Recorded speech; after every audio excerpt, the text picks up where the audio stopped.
And welcome back to Jeff Koinange Live. My guest tonight, we're going to have a nice, sober, intelligent conversation on the way forward following that famous historic handshake last week. Dr. Otiende Amolo, Member of Parliament Rarieda, and also a top-notch NASA lawyer. Next to him, Kamodo Ganjo, another top-notch lawyer. So sit back, start tweeting at O Amolo, at Kamodo Ganjo, at Koinange Jeff. The hashtag, as always, JK Live. I'm sure you have a lot of questions to ask, as do we. So, gentlemen, let's carry on the conversation. And I was asking before what prompted the meeting, and you guys gave your answers. So, question is, maybe, Dr. Ari, maybe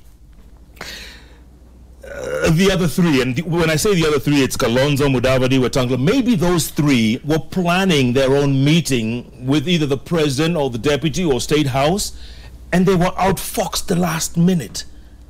Maybe, we're speculating here. Yeah, well, maybe. And I'm sure that there's never a shortage of speculation on these matters. This is a political field, and a political field is always fluid, so maybe.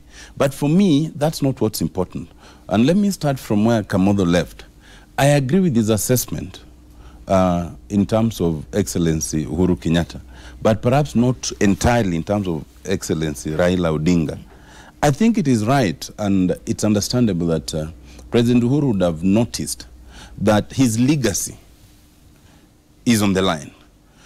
And you cannot have a legacy when you are serving your second term and your 4 areas of priority do not resonate with more than half the country. When those areas of priority do not seem to be areas of priority that most people think about. But secondly, I think he would have realized, and I think all of us realize, that despite all that we've done, and in the last 20 years we've done a lot, I have been part of it, Kamoda has been part of it, and we've done virtually everything you can do in terms of the constitution and the law, in terms of creating also institutions to go with it, and there are many such issues. But it doesn't seem, we don't seem to move. And to that extent, I think Excellency Raila Amolo Odinga also could see that there are issues of the moment we've been fighting for, and they are quite live. But even however much we go with it, even if we achieve it, the underlying and fundamental issues will not have been solved. You will simply have flipped it.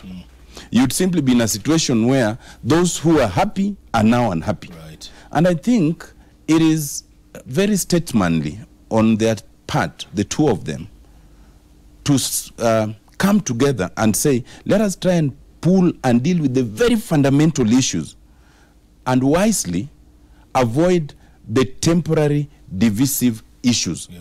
And that is why you see that that statement does not cover issues like, do you recognize my legitimacy or not? Who's the people's president? Who's the other president? Yeah. You know, it does not cover other issues, including the issues that both teams were planning. And that's why also, secondly, they have given it an individual approach, not an institutional approach. They are coming as statesmen, persons who stand in a unique historical situation because they've been there historically in terms of the families. They've been there when Kenya has pulled together. And they've also been there when Kenya is pulling apart. And right now, it was at the brink. Yeah. And so I think that for me, it's not a question of outfoxing anyone. No one can argue with the fact that there have been 2 broad formations, political formations, that the one formation is led by Uhuru Kenyatta, and the other formation is led by Raila Odinga. There must come a time when the real generals must come together, when the real generals can call for a temporary cessation.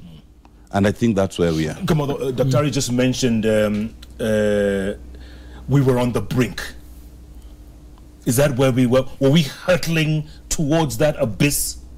I think there's a point at which we were hurtling towards an abyss. I think particularly after the first decision of the Supreme Court, there was a time of very grave uncertainty. I think as we went to the second election, I think there was a sense in which there was a significant uncertainty about where we were going. But I think if the truth is to be told, the country was starting to settle, but it was settling with underlying tensions. And I think one of the beauties about this process is that what it does is it calms the country enough for us to deal with the software of the country. Because I would agree with Mheshimiwa that our problems where we are now as a country is not hardware issues. In a sense, we have our institutions in place. We've got a lot of our laws in place. We've got, our constitution is okay, on the critical issues. But there are certain softwares about these countries that are dysfunctional. And one of those is about the level of ethnic tension, the underlying ethnic tension, the underlying dissension in parts of this country. And while that was not therefore going to foment some violent revolution as such, anybody leading a country like that knows that it's an unnecessary distraction, D-I-S, distraction. And I think the beauty of this process is that it allows us in that calm environment to be able to look back and say, why is it that we have gone wrong? Despite a progressive constitution, despite, I think, fairly strong institution, what is it that is not going right? So that the institutions are not working, people are unhappy, our economy is struggling. What are the things we need to do? And a lot of these are software issues that require personal investment by people in who Kenyans have invested in. And we may not, even those who may disagree with Honorable Raila Odinga, will recognize that he attracts the passion and support of a significant portion of this country. You are not going to run a united country if you ignore Honorable Raila Odinga. The Jubilee coalition is a government in office. And Jeff, and I know on this one we may disagree with Honorable Otiende Amolo. The truth of the matter is, the Jubilee government won the elections. They won the elections. And, it will be obvious from the petitions that have gone on, the dynamics of the majorities in the House and amongst the governors. But that was not enough. It was not enough to win an election. There are certain underlying issues, including the underlying question of exclusion. And I'm not talking about exclusion at an economic level, because that may have been resolved largely by devolution, but particularly the exclusion of important political leaders who lost elections. There is no way, and I've said this before, there is no way there is going to be an incentive for anyone to support a government if you know that you occupy the minds and hearts of almost half this country and you have no role in government, whether in government or in opposition or anything. There is something inherently wrong with that. And so some of those situations were not going to be resolved unless we first calmed the temperatures. If we're going to make amendments in the law, you don't want another. For example, if we're going to make amendments to the Constitution, you don't want us to go into amendments on the Constitution in a contested political environment, because then what you do is then you end up with a Constitution that's supported by some and not supported by others. So in a sense, you must calm the temperatures and then decide what are the things that we need to do. And I think the beauty of this process is it allows to do that. Does it mean we are therefore going into government or national unity? Who knows? If you ask me, I would hope not. I don't know that the solution in this country is to put more people in government. I think the solution in this country is to say, let's calm the temperatures. Let's recognize people for the positions of leadership they hold and the perception that people have about them.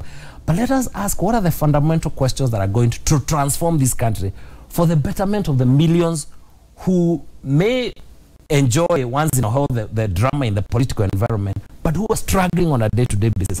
That is where the concentration needs to be going forward. But it was not going to happen in a contested and poisoned political environment that was there before the handshake. And Mheshimiwa, one handshake can change all that. And if you looked at the body language, it was genuine. It wasn't put on, it wasn't plastic. And you could tell the mood 30 minutes later, an hour later on the streets, everything had transformed. One handshake, that did it? Jeff, let me take one step back. As my friend Kamodo Weganjo predicted, at least he said some things on which he could see we would disagree. But the beauty is, it is a point on which our disagreement is not relevant to the subject discussion.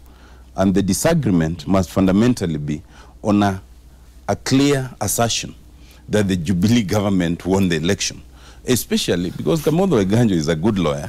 An election that the Supreme Court had annulled. So to make such a statement, is profoundly wrong.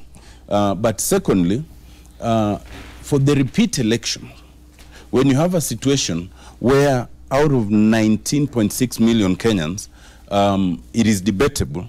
The one side says 16.5 didn't vote. The other said about 12 million. But either way, it's still a significant portion. Then it means that even if you win, there's that question of what about the portion that did not care to vote. But what is important here is not that. What is important is that the agreement and pact between Uhuru Kenyatta and Raila Amolo Odinga put that aside. It's not a debate of who won and who lost. It's a debate of asking a fundamental question on electoral improprieties. That why is it that with every election cycle, as a Kenyan or a non-Kenyan living in this country, you have to hold your hat? Why is it that with every elections, we become more divided than we are? And yet, and I agree with Kamoth on that, we've changed the hardware. There is no constitution that has deeper provisions in terms of regulating elections than the Kenyan constitution, more than any other constitution. Right. There's virtually nothing you can think about which is not there. There is no country with such deep statutory provisions and guidelines more than Kenya. And there's no country that has changed the electoral managers more than we have. And yet we still can't get it right. It means there's something fundamentally wrong. And for me, I see the inclusion of electoral improprieties there is asking a very fundamental question. We, on our side, were saying that we still need fresh elections with a new body. But we know that we've had new bodies before. So it means there's something much more fundamental than that. Yeah. Now let me come to your question. The handshake changes all that. The point I've been trying to make elsewhere is that that handshake is important not because it's the deal, but it signifies that we have chosen to embark on a path to have a meaningful deal, a meaningful answer to very fundamental issues. I think we've just mentioned at least two of them. That handshake is important because it signifies the good faith. It signifies the honesty. And for me, and I made this point today in Parliament, many people are bound to question it, and they have questioned, both on Uhuru's side and on Raila's side. You can understand the cautious optimism with which some people have welcomed it, other than those who think they're excluded, and we'll come back to that. And it's precisely because some are not so sure because of historical reasons. Right. Some are not so sure because they do not know the intention of everyone. But for me, it presents a very good opportunity. But it is such an opportunity coming at such a time that if it was to be anything other than genuine, then it would actually set us off to a much worse position than we were before. Does that worry you? Does that worry you that it could end up in disappointment? It worries me a lot because I think if you look at the history of this country, we have come through almost full cycle. We came through a situation where around independence, there appeared to be a lot of common and shared ideals, which may not have been captured in the constitution then because it was made elsewhere, but it was captured in the interactions and the spirit of the leaders at the time. But with time, and we can go through that history, we have tended to pull apart, and with every election, we pull further. Quite honestly, where we were in recent times, we may have appeared calm, but it was not the calmness of peace, of being at peace with each other. It was like a calm before a storm. Supposing something happened, because, you know, Raila was sworn in. Gideon Mugai then had said when Raila is sworn in, he'll be arrested and charged with treason. Do you know what would have happened if Raila was arrested? You know? Yeah. Then you would have known that we did not have. So we're in that situation that is very delicate. It is extremely important that the two gentlemen and the institutional arrangements they put around this approach it with absolute good faith, absolute honesty. We must look at each other in the face and address what Kamoth was calling the software. Yeah. So that we address the issues of electoral improprieties, we address the issues of ethnic tensions, we address the issues of inclusivity, we address a host of other issues, there are at least 8 I can think of, that although we've tried to address them in terms of the hardware in the constitution, and for all of them, interestingly, we have created statutes, we have created institutions to deal with them, but they have failed.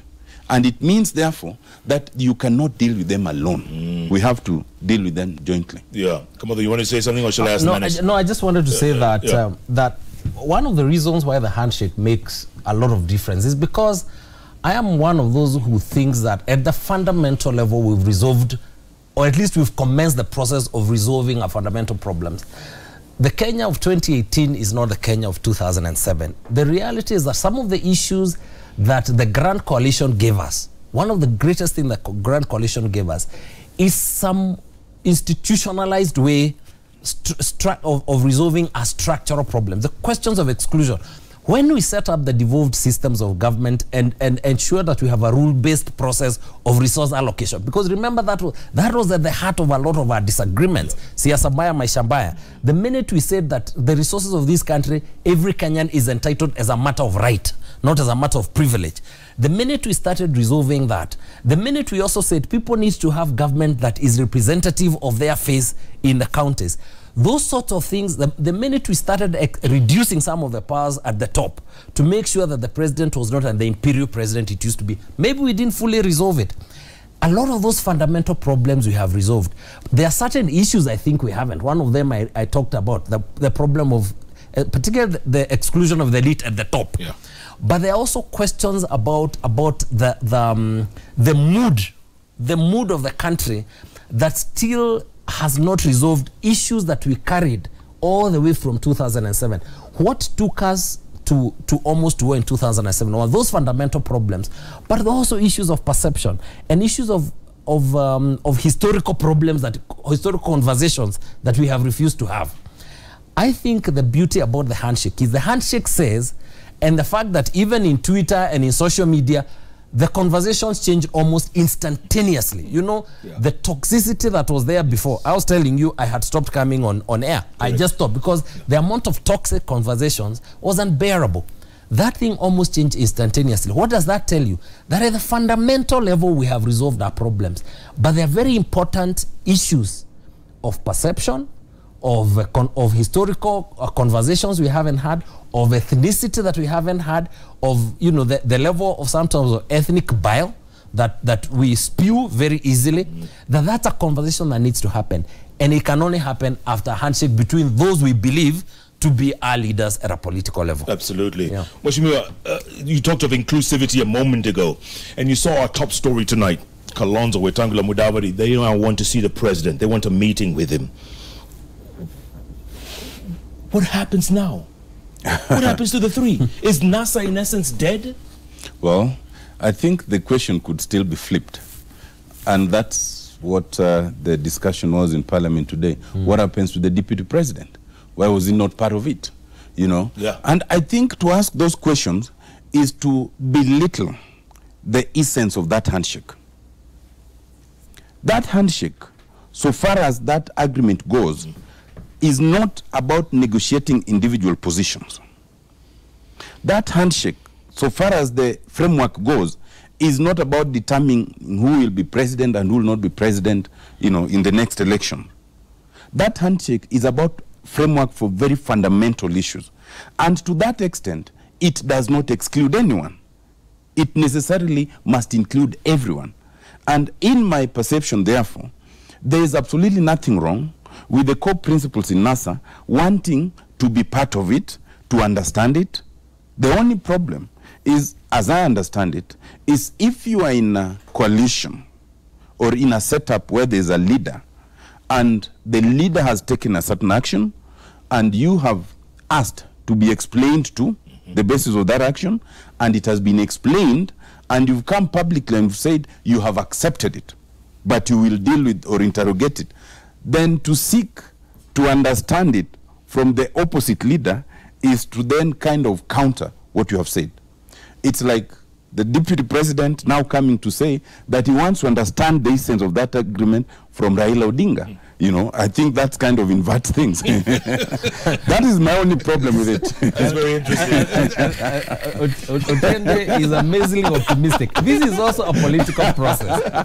And the reality is, yes, I believe in the great things that the two leaders, but the reality is there are political consequences to political alignments. And the reality is that there are some people who would be concerned because the dysfunction, because there's some dysfunction in the national coalition, and I think even Mheshimiwa will know that.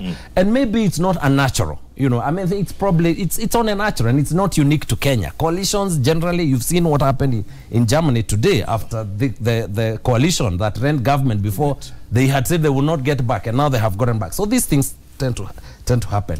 The reality is, if I was Stephen Kalonzo Musyoka, Musalia Mudavadi, and Honorable, maybe those two, maybe not, let me leave Honorable Wetangula for a moment, I would be concerned, you know, because unlike Jubilee is one party. It may be part of a coalition, but I think after the parties were merged, it moves as one unit. There is no time that Honorable Ruto says he first needs to go and consult URP.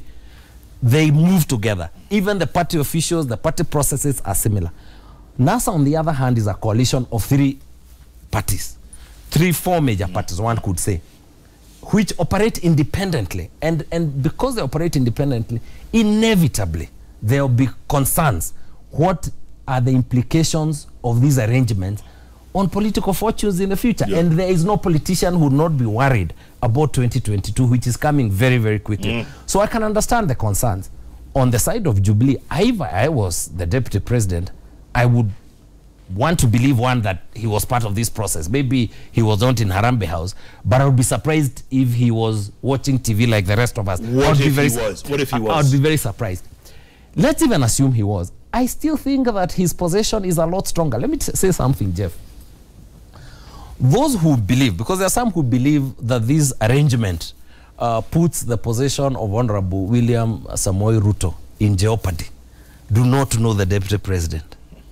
You know, if you look at, and now we're talking raw politics, if you look at the political formations and the leaders of the political formations today, almost everyone there is blue-blooded, except for William Ruto.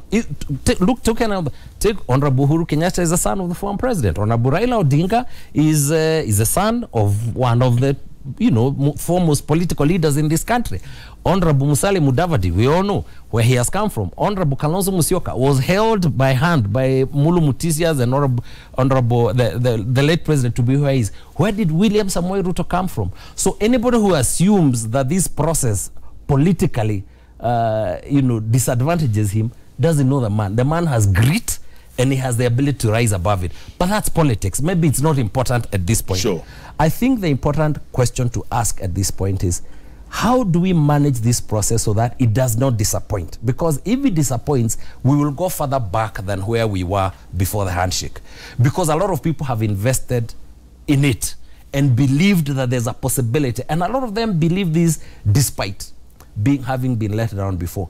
I think the two leaders and those around them owe this country everything to ensure that they respond to the concerns of those behind them. And that is true of Honorable Uhuru supporters, and that is true of Honorable Raila supporters. They owe it to those constituencies to deliver a peaceful, united, or at least to start. I don't think it was going to end with a handshake, but let them at least start us on a genuine process of seeking to build a nation. Mheshimiwa, you were in Parliament today. You heard Majority Leader Aden Duale saying 2022 looks good for Ruto right now. If you were Ruto, would you be worried? Well, definitely you'd be worried for the same reasons that Kamondo has said, except that in his explanation, then he says the Deputy President wouldn't be worried because of his own individual makeup. But we are not talking about his makeup. We are talking about that position. Of course, you'd be worried. And therefore, it's understandable that even the other core principles would have an issue.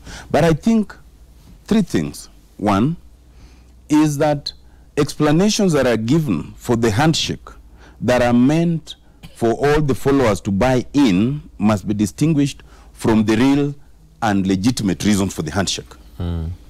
And that must come everywhere. Even in Raila Odinga's backyard, there must be explanations because they're expectations. So that's one. Two, I think the question of the worry of the other principles was captured in Parliament today by various of my colleagues.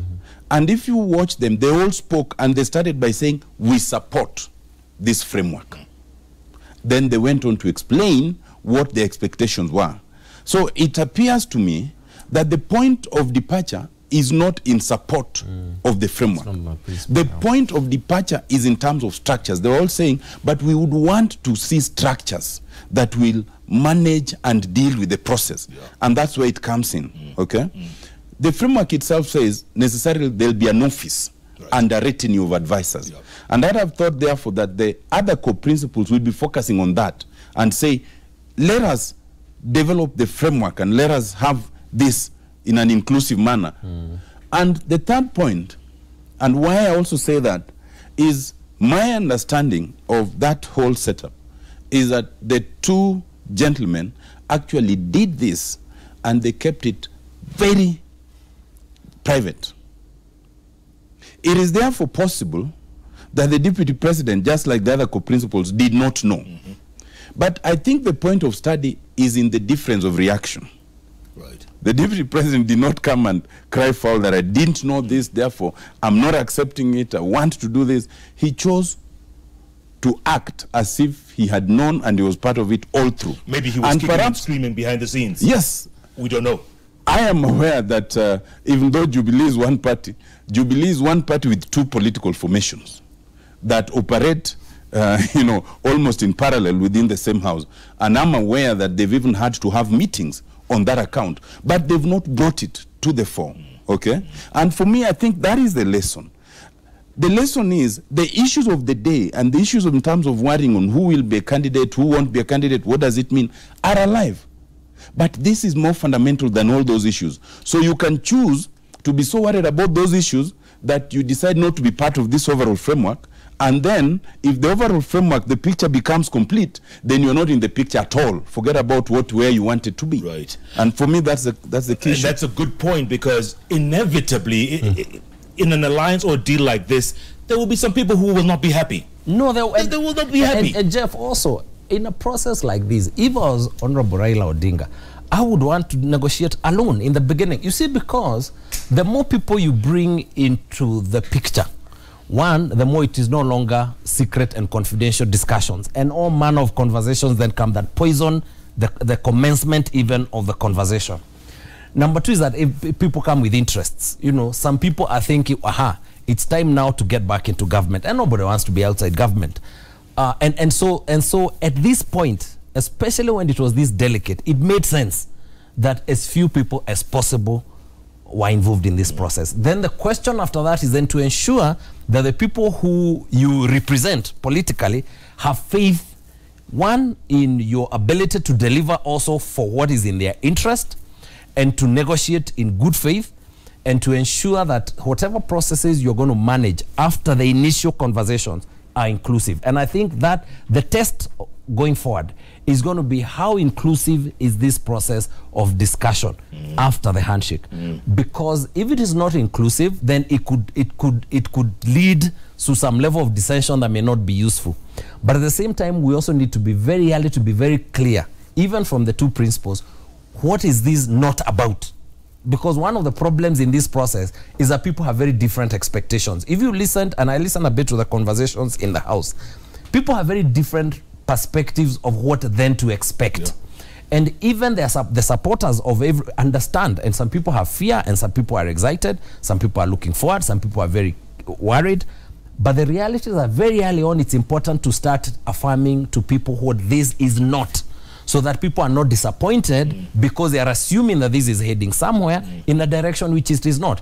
You may not be able to define everything that it is, but you can say this is not the direction we are heading, so that everybody understands that nobody is going to be disappointed when we don't go here. For example, is this heading towards a coalition government? If it is, I think that it needs to be very clear from the beginning. If it is not, I think it is, because a lot of people, if you ask most people who are looking at this process, they actually assume we're heading towards some level of a government of national unity. Maybe we are, and maybe that's not a bad thing. But I think it would be very wrong if you allow people to go on and assuming certain assumptions and then they feel that they were let down. So it's important to define early on what this is not about. Yeah. Very good. Gentlemen, I want to take a break, come back and talk about two things. One, you know, and maybe I'm reaching here when I say this. Did the Americans have anything to do with it? The fact that Rex Tillerson was on his way, well, he's out now, but he was on his way into town, and did they have anything to do with it? Okay, quick answer before we go to break. Quick answer. Did they have anything to do with it? I'm not aware, but I doubt it for a number of reasons. I think it was by sheer happenstance that it was around the time the top American ambassador was coming to town. Yes. Okay. I would say I would not be surprised that at a local level, the American ambassador has been running all over town trying to get something going, and I think he's made it public, and you know, so he may have been involved somehow, at some point. A little bit. I would imagine that part of the reason why the handshake happened in the morning is that I think both on the president and Honorable Raila did not want to have a handshake after the Secretary of State, even for perception and appearance. I think it would have been very bad for the country if the Secretary of State came and then they did that, because it would have looked like that was the reason they were required to. Correct. I suspect that the State Department at that level was not involved, and it just happened to be a coincidence. Yeah. Other than the timing from our perspective to have the handshake before the big boys came to town. Good points. Okay, the NRM general, Miguna is on his way back to liberate the country. He is not happy. He's pissed off, in fact. He's livid. Let's talk about it when we come back. And also, what does this mean for the future? You know, we kind of hold on 2022. Is Raila going to run again? You want us to answer right now? I was going to say, I'd like to hear from Wes. Keep tweeting at Amolo, at Kamoto Ganjo, and Kunanga Jeff. The hashtag is JK Live. We'll also go to your tweets, go to your SMSs, your Facebook posts. And yes, let's continue the conversation. JK Live takes a break. We'll be back in a moment.